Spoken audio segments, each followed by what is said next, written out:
పౌలు రోమా సంఘానికి రాసినటువంటి మాటలు మనం చదువుకుంటాం. రోమా పత్రిక 8వ అధ్యాయము మొదటి 5 వచనాలు కూడా చదువుకుంటాం.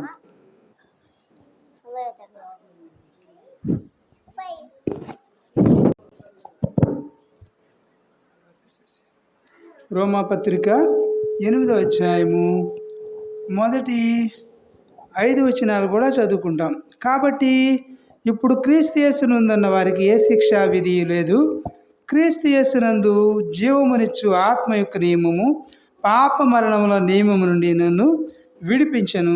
శరీరమును అనుసరింపక ఆత్మను అనుసరించే నడుచుకును మన యందు ధర్మశాస్త్ర సంబంధమైన నీతి విధి నెరవేర్చబడవలనని పాప పరిహారము నిమిత్తము దేవుడు తన స్వకీయ కుమారుని పాప శరీరాకారంతో పంపి ఆయన శరీరమందు పాపమునకు శిక్ష విధించను. ఏలైనగా శరీర స్వభావమును బట్టి ధర్మశాస్త్రము బలహీనమాయను గనుక అది దానికి అసాధ్యమాయను. 5వ వచనంలో చూస్తే శరీరానుసారులు శరీర విషయముల మీద మనసునంతురు, ఆత్మానుసారులు ఆత్మ విషయముల మీద మనస్సునంతురు. చాలు, చిన్న ప్రార్థన చేసుకుంటాం. ప్రభు నీవే సహాయం చేయండి. ప్రభు ఎంతవరకు కూడా మిమ్మల్ని మహింపరిచిన పాటల ద్వారా ఆరాధన వర్తమానం ద్వారా మీరు తండ్రి మాకు అందించారు. అలాగే ఇప్పుడు బల్లను సమీపిస్తుండగా మీ బల్లలో యోగ్యమైన రీతిలో చేవేసే నిమిత్తం ప్రభు మమ్మల్ని మేము పరిశీలించుకుని పరీక్షించుకోవడానికి మీ వాక్యపు వెలుగులో ప్రభు మా యొక్క జీవితాలను పరిశీలించుకోవడా మీ కృప అనుగ్రహించమని యేసునామమున వేడుకొని ప్రార్థిస్తున్నాం తండ్రి, ఆమేన్. కాబట్టి ఇక్కడ చదువుతున్నటువంటి మాటలు చూస్తే రోమాపత్రిక 8వ అధ్యాయంలో కాబట్టి ఇప్పుడు క్రీస్తు యేసునందు వారికి ఏ శిక్ష విధి లేదు. కాబట్టి క్రీస్తు యేసులో ఉంటే మనకి ఎలాంటి శిక్ష కూడా లేదు అని దేవుని మాటలు దేవుని వాక్యం సెలవిస్తూ ఉన్నది. ఒకవేళ నువ్వు క్రీస్తులో లేకపోతే, ఆయనలో లేకపోతే నువ్వు ఎంతగానో మరి ప్రభు యొక్క శిక్షకు గురి కావాల్సినటువంటి వారు వింటావు. కాబట్టి 2వ వచనంలో అంటాడు, క్రీస్తు యేసునందు జీవమునిచ్చు ఆత్మ యొక్క నియమము పాప మరణముల నియమము నుండి నన్ను విడిపించును అంటాడు. కాబట్టి పాప మరణముల నియమం ఒకటి మనలో ఉన్నది, అది తగ్గించది. పాప మరణముల నియమం నుండి నన్ను ఏం చేయమంటున్నాడు, విడిపించును అనేటువంటి మాటలు మన గమనానికి తీసుకురాబడుతూ ఉన్నాయి. ఆ మాటలు మనం చదువుకుంటున్నప్పుడు శరీరమును అనుసరించి మరి శరీరమును అనుసరింపక ఆత్మను అనుసరించి నడుచుకొను మన యందు ధర్మశాస్త్ర సంబంధమైన నీతి విధి నెరవేర్చబడవలననియు పాప పరిహారము నిమిత్తము దేవుడు తన స్వకీయ కుమారుని పాప శరీరాకారంతో పంపి ఆయన శరీరమందు పాపమునకు శిక్ష విధించినాడు. కాబట్టి ప్రభువైన యేసుక్రీస్తు వారు మన పాపముల కొరకై ఆయన చనిపోయినాడు. మనలో నీతిమంతులుగా చేయటి కొరకై ఆయన తిరిగి లేచినటువంటి వాడుకుంటున్నాడు. అందుకని అంటున్నాడు, ఏలైనగా శరీర స్వభావం బట్టి ధర్మశాస్త్రము బలహీనమాయను గనుక అది దానికి అసాధ్యమాయను.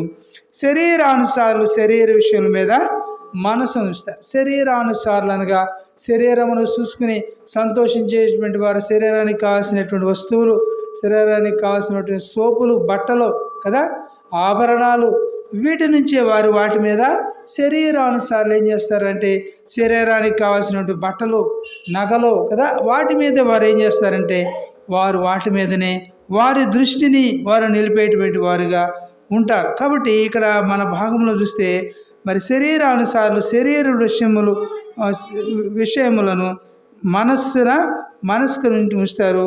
అయితే రెండవ వారు ఎవరున్నారంటే ఆత్మానుసారులు ఆత్మ విషయం మీద మనస్సు ఉంచుతారు. ఆత్మానుసారులు ఆత్మలో ప్రభువులో ఆత్మానుసారంగా ఎదిగేటువంటి వారు ప్రభువులో ఆ యొక్క ఆత్మానుసారులు ఎలా ఉంటారంట, ఆత్మ విషయంలో వారు మరి ఏ విధంగా ఉంటారని మనం చెప్తే ఆ మాటలు మన గమనానికి తీసుకురాబడుతున్నటువంటి ఆత్మానుసారమైన మనస్సు ఏం కలుగుతుందంట, అక్కడ శరీరానుసారమైన మనస్సు ఏం చేయబడుతుందో తెలుసా, శరీరానుసారమైన మనస్సు మరణాన్ని తీసుకొస్తుంది. శరీరానుసారమైనటువంటి మనస్సు మనకు మరణాన్ని తీసుకొచ్చేదిగా ఉంటుంది.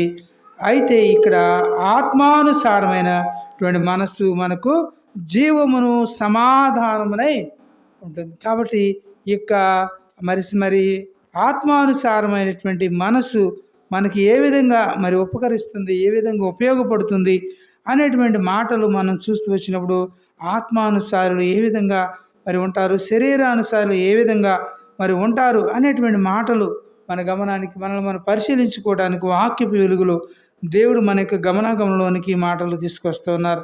శరీరానుసారమైన మనస్సు మరణం అంట. ఆలోచన చదువుకుంటే శరీరానుసారమైన మనస్సు మరణానికి దారితీస్తుంది. అయితే రెండవది ఆత్మానుసారమైన మనస్సు జీవమును సమాధానము అని ఉంటుంది. కాబట్టి ఆత్మానుసారముగా జీవిస్తే నీకు దేవుడు జీవాన్ని ఇస్తాడు. ఆయన జీవమును, ఆయన కృపను మనకిచ్చేటువంటి వాడుకుంటాడు. కాబట్టి నీకు ఈ మధ్యాహ్న వేళలో ఆత్మానుసారమైనటువంటి మనస్సు కావాలా, లేక శరీరానుసారముగా శరీరము కోరుకునేటువంటివి మరి అందచందాలు కావాలో మరి నీవు నేను కూడా మరి మరి తేల్చుకోవాల్సిన వారం అంటున్నాం. కాబట్టి మనకి ఏది కావాలో, కాబట్టి ఈ మాటలు మన గమనాన్ని తీసుకొస్తున్నప్పుడు అక్కడ కాగా అంటాడు 7-8 వచనంలో, కాగా శరీర స్వభావము గలవారు దేవుణ్ణి సంతోషపరచలేరు. శరీర స్వభావం ఉన్నటువంటి వారు దేవుణ్ణి సంతోషపరచలేరు, దేవుణ్ణి ప్రార్థించలేరు, దేవుణ్ణి స్తుతించలేరు. అయితే కింద భాగంలో మనం చూస్తే ఈ మాటలు, కాబట్టి దేవుని ఆత్మ మీలో నివసించి ఉన్న ఎడల మీరు ఆత్మ స్వభావము గలవారే గాని శరీర స్వభావము గలవారు కారు.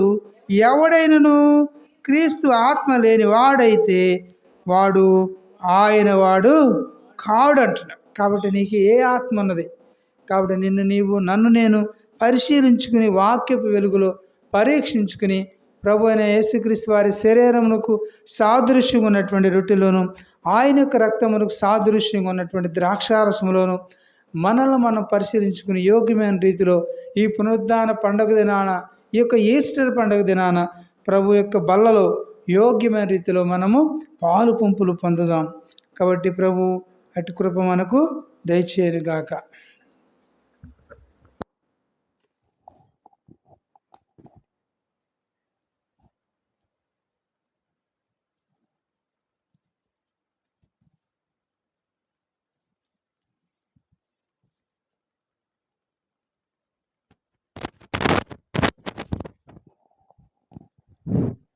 నేను మీకు అప్పగించిన దాన్ని